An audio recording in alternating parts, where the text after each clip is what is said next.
c'est Aurore. Aujourd'hui, une nouvelle vidéo. Je vais m'adresser aujourd'hui aux personnes qui savent et qui ont envie de faire quelque chose, mais qui ne le font pas.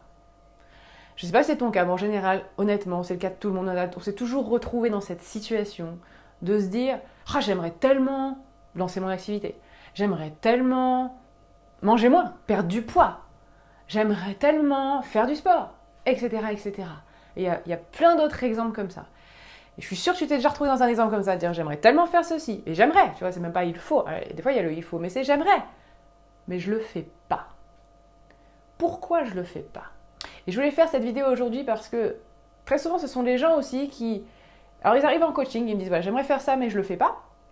Et puis aussi dans ma vie au quotidien, j'ai des amis autour de moi, ou même mon mari, ou même des personnes autour de moi, qui régulièrement me redisent ah c'est bon, ça y est, je vais le faire. Alors, par exemple sur l'alimentation, tu vois, c'est je voudrais manger moins, je voudrais, pour certains, je voudrais être végétarien, je voudrais arrêter de manger de la viande, ou je voudrais arrêter de manger trop de pain, arrêter de manger trop de pâtes, etc., etc., etc. Et puis ils sont là, ils sont motivés, ils sont devant moi et ils me disent demain, je fais une journée de jeûne, ou cette semaine, je mange pas de viande. Ils prennent un engagement comme ça devant moi, puis ils me disent ça, et puis le lendemain, qu'est-ce que je vois? Ils sont en train de manger. Ils sont en train de manger leur viande, ils sont en train de manger leur bout de pain. Et je dis, bah, t'avais pas pris l'engagement hier d'arrêter ça? Si, mais soit j'ai pas dit quand j'allais commencer. Ça, c'est la bonne excuse qu'on me sort des fois.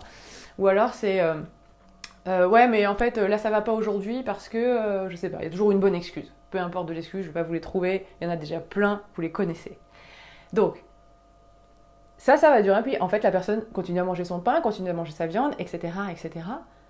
Et puis, un mois après, elle me redit, ah, ça y est, là, j'ai une motivation, j'ai compris quelque chose, ça y est, je vais arrêter de manger ce pain, arrêter de manger. Je prends l'exemple sur l'alimentation, mais ça peut être un exemple sur n'importe quoi d'autre que tu veux faire, mais que tu n'arrives pas à faire. Et puis le lendemain, pareil, elle remange. Et puis comme ça dure combien de temps? Ça fait combien de temps que tu te dis que tu vas le faire et que tu le fais pas? Ça fait des semaines, des mois, des années? Ça fait combien de temps que ces habitudes continuent alors que tu aimerais les arrêter? C'est une question, je voudrais même que tu prennes le temps d'y répondre. Ça fait combien de temps? Sérieusement, ça fait combien de temps? Écris-le. Partage-nous aussi dans les commentaires ci-dessous. Combien de temps? Depuis combien de temps je procrastine sur quelque chose que j'ai envie de faire, vraiment? Et le jour, j'avais une discussion comme ça, et je me suis dit, mais en fait, parce que la personne me dit, ça y est, je vais le faire, une fois de plus. Elle me dit, ça y est, je vais le faire, je suis sûre, etc. Et elle me dit, je vais le faire parce que je vais me sentir fière de moi, parce que je vais maigrir, parce que je vais avoir un beau corps, parce que je vais plaire, etc., etc. Et en fait, j'avais cette écoute active de la personne et je me suis rendu compte que tout ce qu'elle disait, c'était pour elle. Je vais le faire parce que je vais ceci, je vais le faire parce que je vais cela, je vais le faire parce que je. Et le jeu, c'est qu'à un moment donné, tu nages dans ce sens-là. Et si tu as fait nos séminaires, tu sais très bien que, même si tu n'as pas fait les séminaires, d'ailleurs, tu sais très bien que si je nage dans ce sens-là, qu'est-ce qui se passe? Je coule. La vie, c'est nager dans ce sens-là.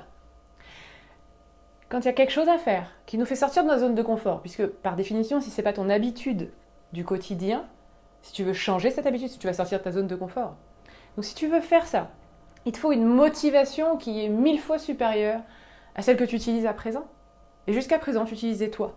Sauf que, note bien ça, l'être humain est motivé à faire les choses plus pour les autres que pour soi-même. C'est comme ça. C'est bien de faire les choses pour soi-même, c'est bien de vouloir être fier de soi. Et évidemment que c'est bien, je dis pas qu'il faut l'enlever. Mais c'est pas la motivation qui va te faire passer hors de ta zone de confort. C'est pas ça qui va t'aider. En général, c'est parce qu'on se dit que l'autre peut-être le mérite ou parce qu'on a envie de le faire pour l'autre. C'est ça qui nous fait nous dépasser. C'est quand on sait qu'on va apporter une valeur 1000 fois envers les gens, c'est la contribution. C'est le haut de la pyramide pour ceux qui connaissent la pyramide des besoins. C'est la contribution, c'est être porté vers l'extérieur, c'est pourquoi je vais le faire. Je vais le faire pour moi. D'accord, ok, je vais le faire aussi pour moi. Mais en réalité, je vais le faire surtout parce que ça va apporter une différence. Dans le monde, ça va apporter une différence à une personne, ou à une famille, ou à des amis, ou au monde, de manière générale. Et ça, c'est 1000 fois, 10 000 fois plus important que juste le faire pour soi-même. Et c'est pour ça que ces gens-là, peut-être pour ça que toi, tu continues de ne pas faire le truc que tu as envie de faire, c'est parce que tu es tourné sur toi. Donc maintenant, ça suffit, on arrête de se tourner sur soi et on va chercher la motivation extérieure. On va chercher quelle différence ça va apporter. Moi, des fois, c'est ce que je me dis. Qu'est-ce qui fait que, À un moment donné, je réussis à changer mon alimentation, je réussis à me lever à 6 h du matin, je réussis à faire mon sport alors que je n'étais pas du tout sportive avant. Tout ça, pourquoi? Parce que j'ai tourné le focus à l'extérieur. Avant, j'étais focalisée sur moi. Maintenant, j'ai tourné le focus à l'extérieur. Parce que je me suis dit, mais tous les gens que je reçois en coaching toute la journée, cet après-midi, j'ai plein de gens en coaching, et tous ces gens que je reçois, concrètement, ils méritent le meilleur de moi-même. Ils méritent que je me sois dépassée moi, que j'ai fait mon sport le matin, que j'ai fait mes activités, parce que ça va mettre en énergie, et donc je vais pouvoir leur donner le meilleur de moi.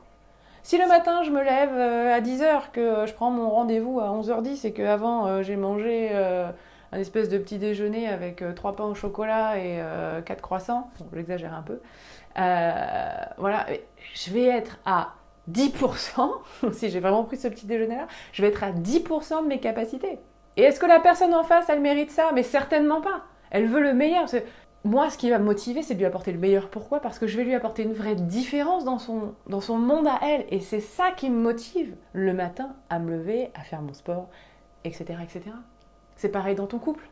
C'est ça qui me motive aussi à devenir une femme, pour mon mari, beaucoup plus extraordinaire, qui va apporter beaucoup plus. Parce qu'il le mérite. Il mérite d'avoir une femme extraordinaire. Donc, pourquoi je lui offrirais pas? Et ça, c'est mon job de le faire. C'est mon job d'arrêter de focaliser sur ce qui va pas, d'arrêter de focaliser sur ce qui fait de mal, d'arrêter de focaliser sur ce qui va pas. C'est mon job d'arrêter ça et de focaliser sur tout ce qui va bien et de sourire. Voilà, c'est mon job. Donc c'est parti.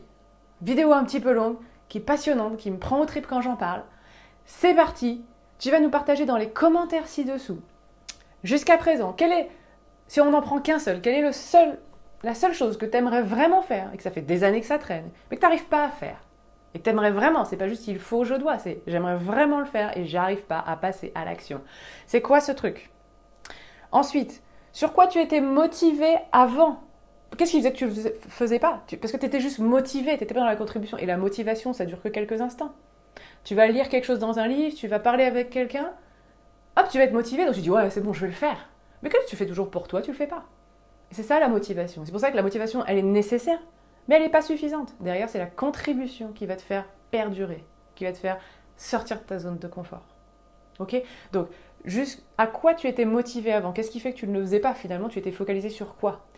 Et sur quoi tu décides maintenant de focaliser pour le faire vraiment? Pour passer à l'action. C'est quoi la contribution que tu vas apporter en faisant ce truc-là? Et ce sur quoi tu décides maintenant de passer à l'action. Et je veux un engagement ci-dessous, je veux un engagement de ta part qui dit maintenant je le fais. Et je le fais pas pour moi, je le fais pourquoi. Et là tu nous dis pourquoi. Ok, c'est clair? C'était avec plaisir et je te dis à très bientôt dans une prochaine vidéo.